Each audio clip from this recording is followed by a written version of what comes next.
Hello everyone, मैं doctor Shashi Boricha आपका मेरे चैनल पे बहुत बहुत स्वागत करती हूँ। आज मैं आपको एक्सप्लेन करूँगी लो स्पर्म काउंट के बारे में, जिसको ओलिगोस्पर्मिया भी कहते हैं। मैं बताऊँगी कि ये क्या होता है, इसके होने के कॉज क्या होते हैं, साइन एंड सिम्टम्स क्या होते हैं, और साथ ही साथ कुछ होम्योपैथिक मेडिसिन जो इसको परमानेंटली क्योर कर सकती है।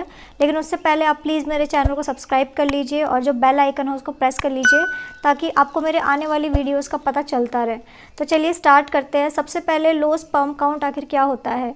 जब भी सेक्सुअल इंटरकोर्स के बाद जब मेल इजैक्यूलेट करते हैं, जो सीमेन होता है, जब उसमें स्पर्म की क्वांटिटी बहुत ज़्यादा कम होती है, तब उस कंडीशन को ओलिगोस्पर्मिया कहते हैं। कुछ केसेस में स्पर्म सेल्स एब्सेंट होते हैं, तो उस कंडीशन को एज़ोस्पर्मिया कहते हैं। अब मैं आपको वैल्यू बता देती हूँ कि कब हम लोग ये कह सकते हैं कि स्पर्म काउंट कम है। जब 15 मिलियन से कम हो पर ml सीमेन में, तो आप कह सकते हैं कि इस कंडीशन में पेशेंट को ओलिगोस्पर्मिया हो जाता है। अब मैं आपको बता देती हूँ कि आखिर क्या क्या साइन एंड सिम्टम आते हैं अगर किसी पर्सन को ओलिगोस्पर्मिया की प्रॉब्लम है। तो सबसे पहला साइन तो यही है कि कंसीव नहीं कर पाते, जो फीमेल है, जो उनकी पार्टनर है, वो प्रेग्नेंट नहीं हो पाती, प्रेगनेंसी नहीं ठहर पाती। तो ये सबसे पहला साइन माना जाता है। इसके अलावा जो सेक्सुअल प्रॉब्लम्स है वो काफ़ी ज़्यादा बढ़ने लग जाती है, सेक्सुअल फंक्शनिंग डिक्रीज़ होने लग जाती है, पर्सन के अंदर डिज़ायर बिल्कुल भी नहीं रहती सेक्सुअल इंटरकोर्स की। इसके साथ ही साथ पेशेंट को इरेक्टाइल डिसफंक्शन की भी प्रॉब्लम होती है और उन्हें इरेक्शन मेंटेन करने में काफ़ी ज़्यादा दिक्कत होने लग जाती है। काफ़ी सारे मेल्स में देखा जाता है कि उन्हें पेन रहता है, स्वेलिंग रहती है, जो टेस्टिकुलर रीजन होता है वहाँ पे उन्हें बहुत ज़्यादा एक लंप जैसा फील होने लग जाता है। इसके साथ ही साथ उनके जो फेशियल हेयर है वो भी कम होने लग जाते हैं। बहुत सारे मेल्स के अंदर जो बॉडी हेयर होता है वो भी कम होने लग जाता है। अब मैं आपको इसके कॉज बता देती हूँ कि आखिर ओलिगोस्पर्मिया होने का कॉज क्या होता है। तो फर्स्ट कॉज तो यही है कि जो वेरिकोसील करके एक बीमारी होती है, जब ये डिजीज़ किसी को हो जाए तो उनके अंदर ये प्रॉब्लम काफ़ी ज़्यादा बढ़ने लग जाती है। वेरिकोसील्स में जो वेन्स होती है उसमें बहुत ज़्यादा स्वेलिंग होने लग जाती है। ये वेन टेस्टिकल्स को ड्रेन करती है। तो जब इसमें ही प्रॉब्लम होने लग जाए तब पेशेंट को ये प्रॉब्लम काफ़ी ज़्यादा बढ़ने लग जाती है, ओलिगोस्पर्मिया की दिक्कत होने लग जाती है। वेरिकोसील को एक बहुत ही ज़्यादा कॉमन रिवर्सिबल कॉज माना गया है मेल इनफर्टिलिटी का। वेरिकोसील के वजह से पेशेंट के जो स्पर्म क्वांटिटी है वो तो कम होती है, साथ ही साथ जो स्पर्म की क्वालिटी है वो भी काफ़ी ज़्यादा अल्टर होने लग जाती है। सेकंड कॉज आप कह सकते हैं कि इन्फेक्शन, जो इन्फेक्शन होते हैं वो स्पर्म के प्रोडक्शन में काफ़ी ज़्यादा आप कह सकते हैं प्रॉब्लम क्रिएट कर देती है। अगर किसी को भी इन्फेक्शन है, जैसे कि कोई STD है, HIV है, या फिर कोई भी क्लेमाइडिया, गोनोरिया, इस टाइप के जो इन्फेक्शंस होते हैं, उसके वजह से जो मेल के रिप्रोडक्टिव सिस्टम होते हैं, रिप्रोडक्टिव जो ऑर्गन्स होते हैं, उसमें काफ़ी बुरे इफेक्ट पड़ते हैं, जिसके वजह से स्पर्म के प्रोडक्शन में काफ़ी ज़्यादा दिक्कत आने लग जाती है। स्पर्म प्रोडक्शन काफ़ी ज़्यादा डिफ़िकल्ट होने लग जाता है। थर्ड कॉज आप कह सकते हैं इजैक्यूलेशन प्रॉब्लम, जब सीमेन इजैक्यूलेट हो जाए ब्लैडर में, जबकि उसे पेनिस से इजैक्यूलेट होना चाहिए लेकिन वो ब्लैडर में ही इजैक्यूलेट हो जाता है, तब इसको रेट्रोग्रेड इजैक्यूलेशन कहते हैं। ये काफ़ी सारी हेल्थ कंडीशंस में देखा जाता है, जैसे कि अगर किसी पर्सन को डायबिटीज़ है तो उनमें ये बहुत ज़्यादा कॉमन होता है। किसी को अगर स्पाइनल इंजरी रहती है, या फिर अगर किसी पेशेंट की सर्जरी हुई थी ब्लैडर की, प्रोस्टेट की या यूरेथ्रा की, तो उनमें भी ये बहुत ज़्यादा कॉमन होता है। काफ़ी सारी मेडिसिन है जो BP कंट्रोल करती है, जो हमारा ब्लड प्रेशर होता है उसको कंट्रोल करने वाली मेडिसिन, जैसे कि अल्फ़ा ब्लॉकर्स होती है। ये जो मेडिसिन होती है ये भी रेट्रोग्रेड इजैक्यूलेशन को काफ़ी ज़्यादा सपोर्ट कर देती है। अगर ये मेडिसिन कोई बहुत टाइम से ले रहा है तो उनके अंदर भी ये प्रॉब्लम होने लग जाती है।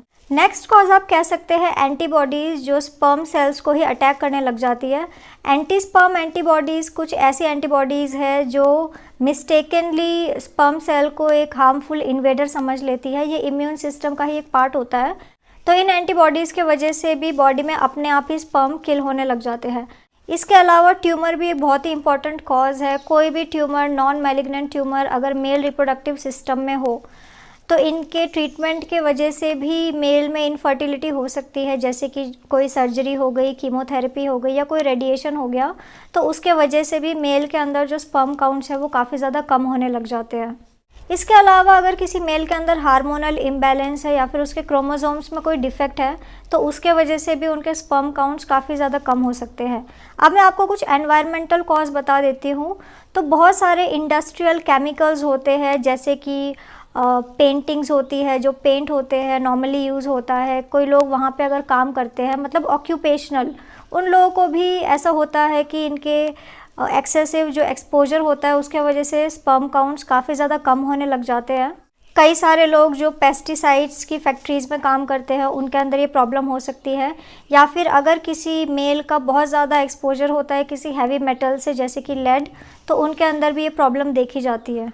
इसके अलावा और एक कॉज़ है जैसे कि एक्सरे रेडिएशन, अगर ज़्यादा रेडिएशन ले लिया जाए तो उसके वजह से भी स्पर्म काउंट्स कम हो सकते हैं, या फिर ओवर हीटिंग ऑफ टेस्टिकल्स, ये भी एक बहुत इंपॉर्टेंट फैक्टर माना जाता है।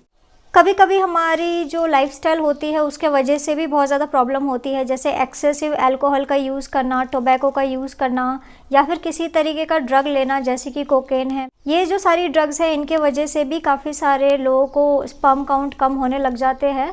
ऑक्यूपेशनल, जैसे कि मैंने आपको बताया कि अगर प्रोलॉन्ग सिटिंग पोजीशन रहती है, जो मेल बहुत ज़्यादा टाइम तक बैठे रहते हैं, तो उनके अंदर भी ये प्रॉब्लम होने लग जाती है। इसके अलावा इमोशनल स्ट्रेस है, डिप्रेशन है, ओबेसिटी है, ये एक टाइप का रिस्क फैक्टर आप कह सकते हो। जिन लोगों को ये प्रॉब्लम रहती है उनको इन फ्यूचर स्पर्म काउंट कम हो सकते हैं। अब मैं आपको ओलिगोस्पर्मिया का ट्रीटमेंट बता देती हूँ कि कौन कौन सी होम्योपैथिक मेडिसिन इसके लिए बहुत ज़्यादा यूज़फुल है। तो मेडिसिन जैसे कि लाइकोपोडियम हो गया, कैलेडियम हो गई, एग्नस कास्ट हो गया, स्टेफिसेग्रिया हो गया, ये जो मेडिसिन है ये स्पर्म काउंट इंक्रीज़ करने के लिए बहुत ज़्यादा इफ़ेक्टिव मानी जाती है। सो फ्रेंड्स, ये था लो स्पर्म काउंट के बारे में मैंने आपको बता दिया। तो अगर आप मेरे से इस प्रॉब्लम के लिए कंसल्ट करना चाहते हैं या किसी और बीमारी के लिए आप मेरे से कंसल्ट करना चाहते हैं तो मैं आपको मेरा व्हाट्सअप नंबर मेंशन कर दूंगी। आप मुझे व्हाट्सअप कर सकते हैं, आप मुझे मैसेज कर सकते हैं, मैं आपको रिप्लाई करूँगी। तो अगर आपको मेरा ये वीडियो बहुत ज़्यादा यूज़फुल और इन्फॉर्मेटिव लगा हो तो आप प्लीज़ इसको लाइक कर दीजिए, और साथ ही साथ आप मेरे चैनल को सब्सक्राइब कर लीजिए और जो बेल आइकन है उसको प्रेस कर लीजिए ताकि आपको मेरे आने वाली वीडियोस का पता चलता रहे। तो आज के लिए बस इतना ही। Thank you.